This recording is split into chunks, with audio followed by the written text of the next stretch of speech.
Hey y'all, Instinct Survival is coming again with another 2-Tip Tuesday. This time we'll be talking about wool blankets. In Georgia, Bill? Aren't you in Georgia? Yeah, it's 28 degrees. But then why aren't you wearing a jacket? Well, because we're going to be talking about wool blankets. Now, hey, the way you can look at wool blankets is a couple of different configurations. We're not going to go into all the different configurations using a blanket pin and things of that nature, because the reality is that the YouTube market, if you will, is saturated with videos on how to use a blanket. Me offering tips means that you can see how I use them. Doesn't necessarily mean that that's the way that everybody uses them.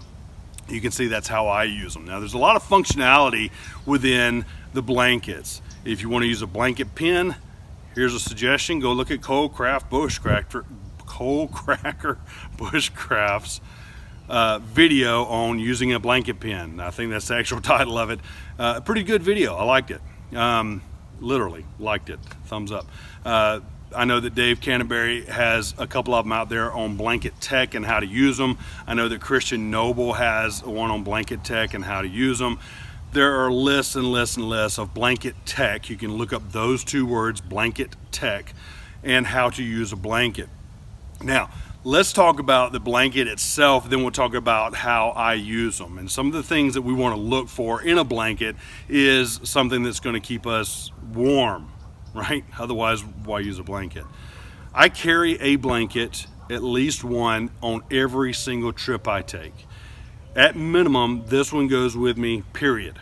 Okay, and the reason for that is because, number one, with me hammock camping, this serves as my underquilt.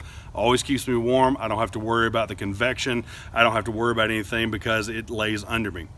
Secondly, it's a serape. So I actually got this one in Mexico. That's why it's brightly colored. It's got a hole in the middle of it because it is a serape. So I can put it over my shoulder. I can be Clint Eastwood if I want to, sling it up, sling my gun, whatever it is. I have the ability to do that. So it gives me a lot of advantages, plus I have the ability to drape it over my shoulders. That being said, that's the blanket I carry with me every single trip, period, full stop. Now, I add an additional one when it starts getting colder, which is a king-size Faribault woven mill,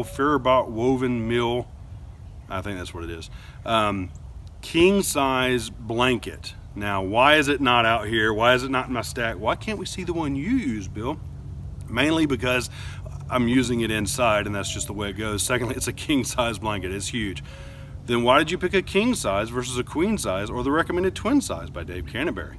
The main reason is because the weight differentiation was not a big difference for me. Okay, I am 6 foot. I am 275 pounds. Yes, I have dropped some weight. Anyway, I've dropped some weight and I can still carry the weight, and so I wasn't worried about the trade-off of about 6 to 8 ounces. Now, the thing that Kephart and George Washington Sears says is you want one that's 100% wool and light and fluffy.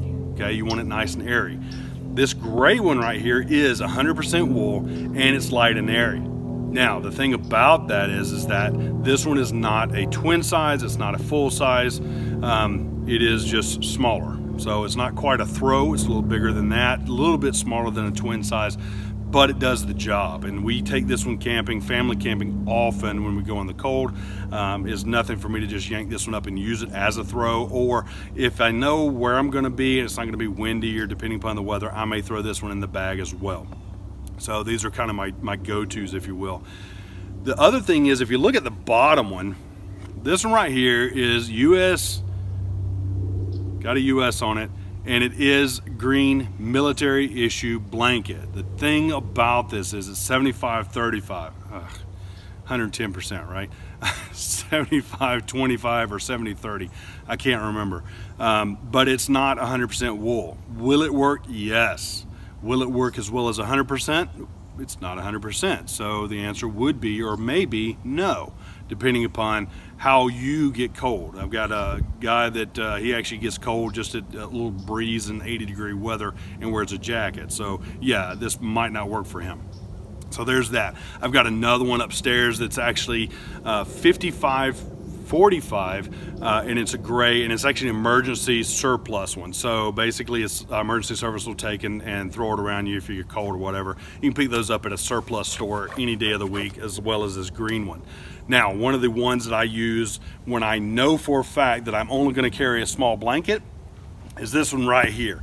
This is a 100% Italian wool, Italian officer's blanket. Now, what's the difference between this and another one? The Italian officer's blanket is a little bit bigger than just a regular Italian Army issue blanket. So that's the difference. And for me, it was worth the price. Now, the price in the price difference between this one and the regular one, $5. So I'll take the extra inches, if you will. All right, so what do I use for this one? Number one, I use this as an underquilt. I use it around the campfire. Again, I can throw it over, be Clint Eastwood, blah blah blah. So there's this one. This one we've already talked about, being able to go in and utilize it at camp, and that's usually where it stands, is at camp. Now, if I'm doing a short trip, if I'm doing a scouting trip as an example, then this one becomes my blanket of choice. It is a twin size, and I use it as a blanket of choice in that respect. The reason being is because it still gives me enough warmth, it still gives me enough cover, and it still gives me the ability to not have to worry about anything.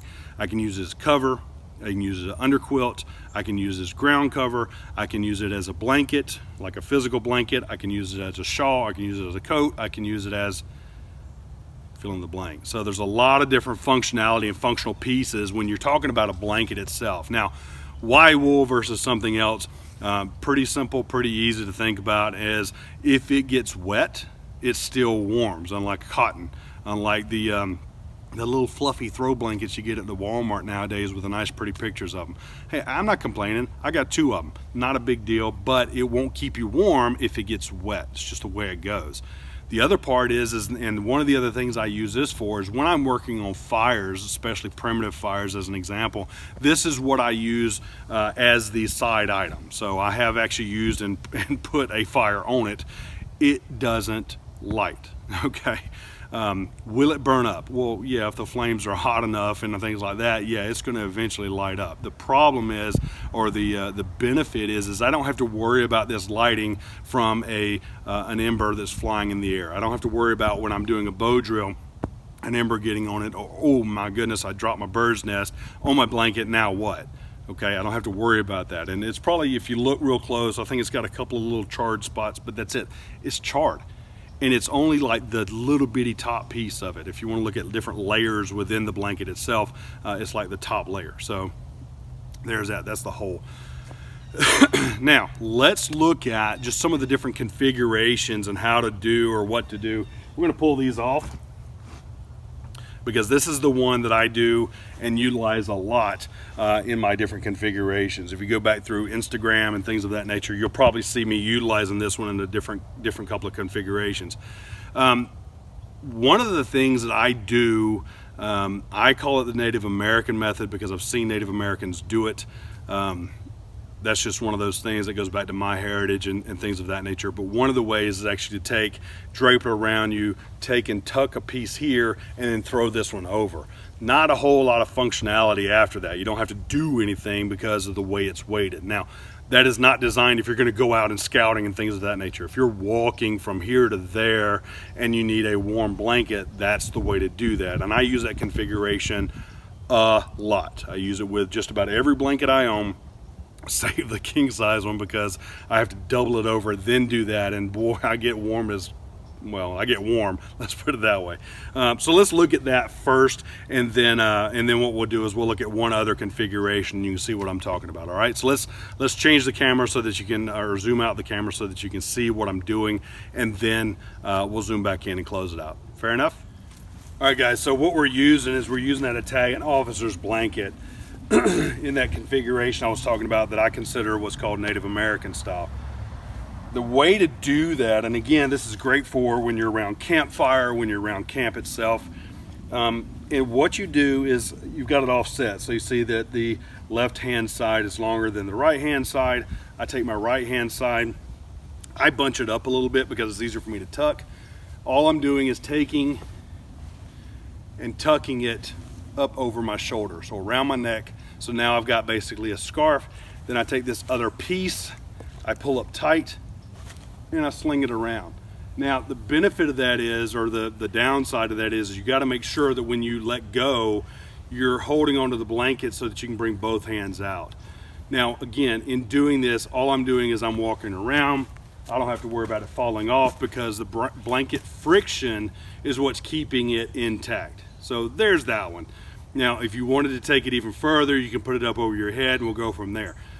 But this is one way to do it, no extra parts needed. All right, that's what that boils down to. Now, let's look at it from going in and doing a blanket configuration where you have to actually configure something. The other way that I do this, is I take and put it over my head, and then I come down about, well, can't tell within my beard. We'll say to the end of the beard, right?